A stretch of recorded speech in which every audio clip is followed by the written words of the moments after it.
ஒரு ஐசியூ மருத்துவரா நாங்க ஒரு சேலஞ்ச் வந்து டெய்லி எங்களுக்கு இருக்கும். அந்த சேலஞ்ச் என்னன்னா வந்து multi drug resistant infections. So ICU பார்த்துக்கிட்டிங்கன்னா ஒரு சிக்னிஃபிகண்ட் ப்ரொபோர்ஷன் ஆஃப் பேஷண்ட்ஸ் வந்து ஒரு செப்சிஸ் இல்லை இன்ஃபெக்ஷன் ரிலேட்டட் காம்ப்ளிகேஷன்ஸ்னால வந்து அட்மிட் பண்ணியிருப்போம். அப்போ வந்து இந்த இன்ஃபெக்ஷன் வந்து சாதாரண ஆர்கானிசம்ஸ்னாலையும் வரலாம், சாதாரண கிருமிகள்னாலையும் வரலாம், மல்டி ட்ரக் ரெசிஸ்டன்ட் கிருமிகளாலும் வரலாம். இந்த மல்டி ட்ரக் ரெசிஸ்டன்ட் கிருமிகளால் வந்துச்சுன்னா நமக்கு ட்ரீட்மெண்ட் பண்றதும் கஷ்டம், ட்ரீட்மெண்ட் காஸ்ட்டும் அதிகம். இந்த மல்டி ட்ரக் ரெசிஸ்டன்ட் இந்த கிருமி இருக்குல்ல, பாக்டீரியா இருக்குல்ல, இது என்னன்னா இது வந்து சாதாரண ஆன்டிபயோட்டிக்கு இது சரியாகாது. பல ஆன்டிபயோட்டிக்கு அகேன்ஸ்டா வந்து இதுல வந்து ஒரு ரெசிஸ்டன்ட் ப்ரொஃபைல் இருக்கும். இங்க இருக்கிற அவைலபிள் ஆன்டிபயோட்டிக்ஸ் எல்லாம் யூஸ் பண்ணா இதை வந்து சாகடிக்க முடியாது. இதுக்கு வந்து ஹையர் லெவல் ஆன்டிபயோட்டிக்ஸ் தான் யூஸ்வலா தேவைப்படும். ஸோ ஏன் இந்த மல்டி ட்ரக் ரெசிஸ்டன்ஸ் டெவலப் ஆகுது, இதனால வந்து எவ்வளவு ப்ராப்ளங்கள் இருக்கு அப்படின்னு சொல்லிட்டு நம்ம பார்க்கலாம். ஸோ இந்த ஃபர்ஸ்ட் ஆன்டிபயோட்டிக் வந்து பெனிசிலின். இது வந்து 1920s வந்து நம்ம அலெக்சாண்டர் ஃபிளமிங் வந்து கண்டுபிடிச்சாரு. ஸோ அந்த காலத்துல வந்து இப்போ வந்து ஒரு பாக்டீரியா இருக்கு, ஒரு பாப்புலேஷன் இருக்கு, நம்மகிட்ட பென்சிலின் இருக்குன்னா பென்சிலின் போட்டோம்னா இந்த பாக்டீரியா எல்லாமே செத்து போயிடும். வித்தவுட் எனிதிங் எல்லாமே ஈஸியா செத்து போயிடும். அப்புறம் நாளடைவில் என்ன ஆச்சுன்னா வந்து இந்த பாக்டீரியா வந்து இந்த பென்சிலினுக்கு அகேன்ஸ்டா வந்து ஒரு ரெசிஸ்டன்ஸ் டெவலப் பண்ணுச்சு. பாக்டீரியாவும் இன்டெலிஜென்ட், அதுவும் வந்து பிளான் பண்ணுது, அதுவும் வந்து இந்த என்வாயர்மெண்ட்டை எப்படி வந்து நம்ம டிஃபீட் பண்ணலாம்னு இது பண்ணிட்டு இருக்கு. அது நமக்கு தெரியாது, நம்ம நினைப்போம் அது சாதாரண கிருமி அப்படின்னு நினைப்போம், அப்படி இல்லை, அதுவும் வந்து அதுக்கு ஒரு இன்டெலிஜென்ஸ் இருக்கு.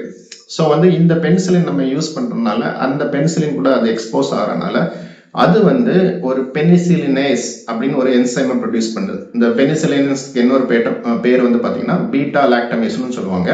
இதுல என்னன்னா இந்த பெனிசிலின் ஆன்டிபயோட்டிக் இருக்குல்ல, பெனிசிலின் குரூப் ஆஃப் ஆன்டிபயோட்டிக், அது ஒரு வைட் குரூப் ஆஃப் ஆன்டிபயோட்டிக்ஸ் இருக்கு. நிறைய ஆன்டிபயோட்டிக்ஸ்ல இந்த பெனிசிலின் குரூப்ல இருந்து தான் வருது. அதுல ஒரு பீட்டா லாக்டம்னு ஒரு ரிங் இருக்கும், அந்த ஒரு ஸ்கொயர் மாதிரி ஒரு ரிங் இருக்கும். அதுல பாத்தீங்கன்னா ஒரு 3 கார்பன் இருக்கும், ஒரு நைட்ரஜன் இருக்கும். இதை வந்து பீட்டா லாக்டம் ரிங்னு சொல்லுவாங்க. இந்த ரிங்கை வந்து என்ன பண்ணுதுன்னா இந்த பெனிசிலினேஸ் இல்லைன்னா இந்த பீட்டா லாக்டமேஸ் இருக்குல்ல, அது உடச்சு விட்டுரும். ஸோ நம்ம பெனிசிலின் போடுவோம், இந்த பாக்டீரியா வந்து பெனிசிலினேஸ் இல்லைன்னா பீட்டா லாக்டமேஸ் ப்ரொடியூஸ் பண்ணி இந்த பீட்டா லாக்டம் ரிங்கை உடச்சு விட்டுரும். உடச்சு விட்டோம்னா இந்த பெனிசிலின் வந்து இன்எஃபெக்டிவ் ஆயிரும். இதுதான் வந்து நமக்கு ஒரு ஃபர்ஸ்ட் லெவல் ரெசிஸ்டன்ஸ். இந்த பாக்டீரியா இஸ் ப்ரொடியூசிங் பீட்டா லாக்டமேசஸ். வேற வந்து நம்ம ஃபர்ஸ்ட் ஜெனரேஷன் பெனிசிலின்லாம் வந்து இப்போ ஆக்ட் பண்ணாது. ஸோ இந்த பாக்டீரியா வந்து பீட்டா லாக்டமேஸ்லாம் ப்ரொடியூஸ் பண்றதுனால நம்ம வந்து என்ன பண்றோம், சயின்ஸ் ஆராய்ச்சிலாம் பண்ணி எடுத்து பீட்டா லாக்டமேஸ் இன்ஹிபிட்டர் அப்படின்னு இன்னொரு இதை கொண்டு வரோம். சரிங்களா?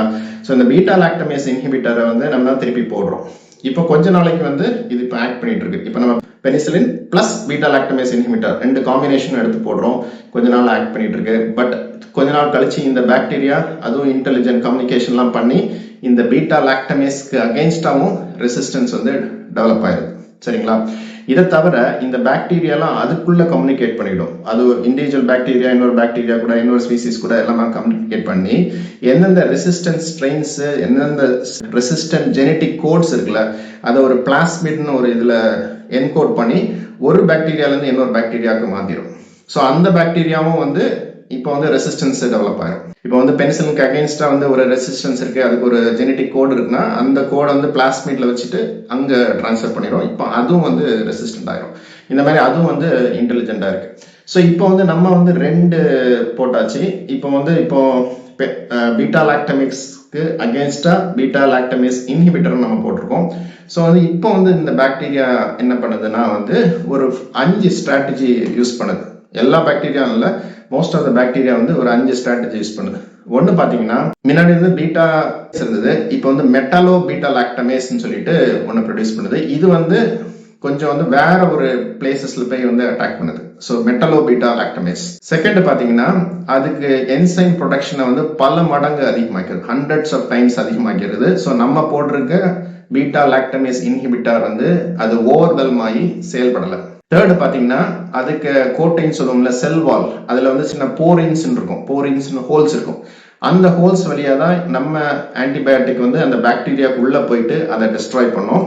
அந்த போரின்ஸ் எல்லாம் மாடிஃபை பண்ணி சின்னதாக்கிறோம், இல்லைன்னா ஆல்மோஸ்ட் நில் ஆக்கிறோம். ஸோ வந்து நம்ம ஆன்டிபயோட்டிக் வந்து உள்ள போய்கிடாது. இன்னொன்னு பாத்தீங்கன்னா எஃப்ளக்ஸ் பம்ப்ஸ் அப்படின்னு சொல்லுவாங்க, எஃப்ளக்ஸ் பம்ப்ஸ்.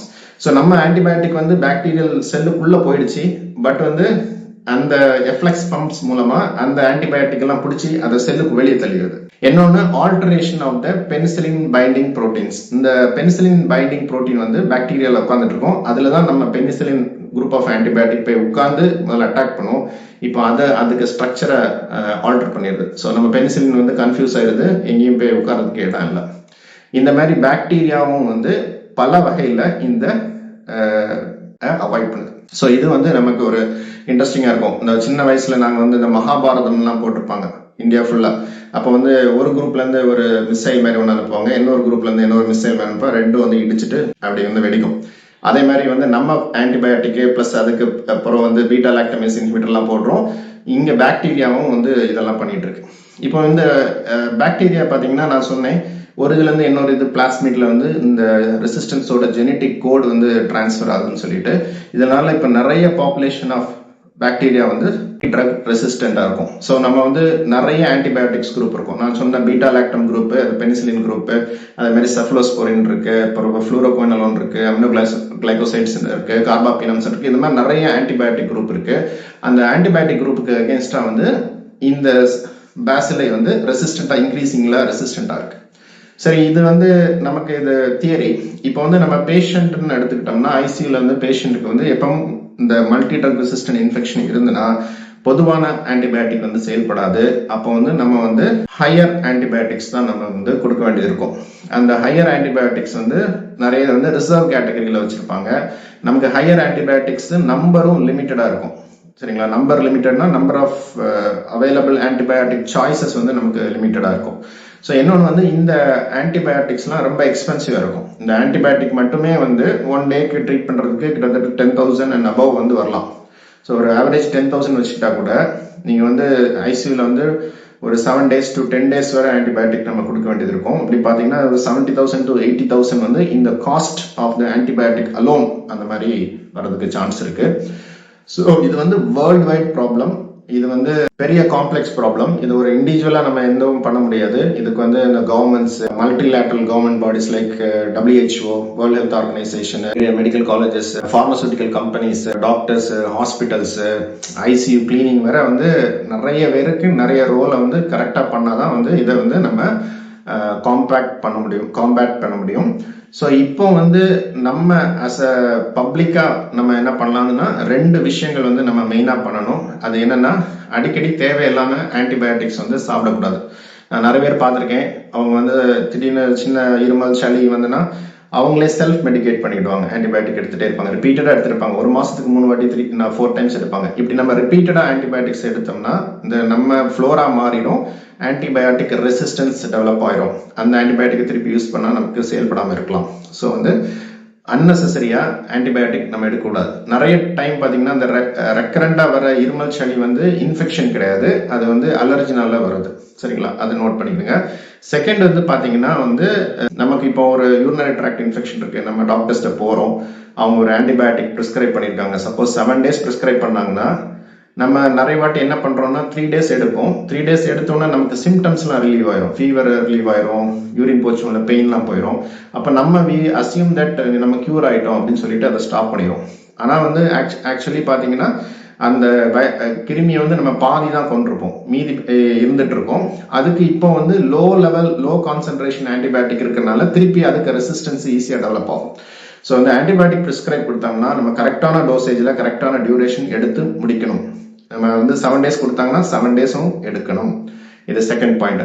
தேர்ட் பாயிண்ட், சும்மா ஒரு அடிஷனல் பாயிண்ட் என்னன்னா, இப்போ இந்த மல்டி ட்ரக் ரெசிஸ்டன்ஸ்லாம் எங்க இருக்கும்னா ஐசியூஸ்ல தான் மோஸ்ட்லி இருக்கும். அப்போ இந்த ஹாஸ்பிட்டல்ல உள்ள ஐசியூஸ் தான் டேஞ்சரஸான ஏரியா. அப்போ வந்து நீங்க வந்து இப்போ உங்க க்ளோஸ் ரிலேட்டிவ் யாராவது இருக்காங்கன்னா நம்ம அங்க போய் கண்டிப்பா பார்க்கணும், அது டிஃப்ரெண்ட். பட் சம்டைம்ஸ் நான் என்ன நோட் பண்ணியிருக்கேன்னா ஐசியூல இப்போ ஒரு பர்சன் அட்மிட் ஆயிருப்பாங்க, நிறைய பேர் 10 பேருக்கு மேலேயும் வந்து பார்ப்பாங்க. அதுல வந்து நிறைய பேர் டைரக்டா ரிலேட்டடாகவும் இருக்க மாட்டாங்க.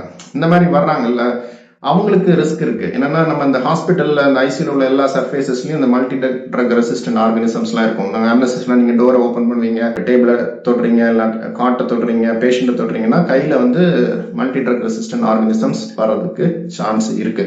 யூஸ்வலா நம்ம எங்க இருக்கோம், ஹெல்த்தியா இருக்கோம், வேற எந்த டிசீஸும் இல்லை அப்படின்னா நமக்கு பிரச்சனை இல்லை.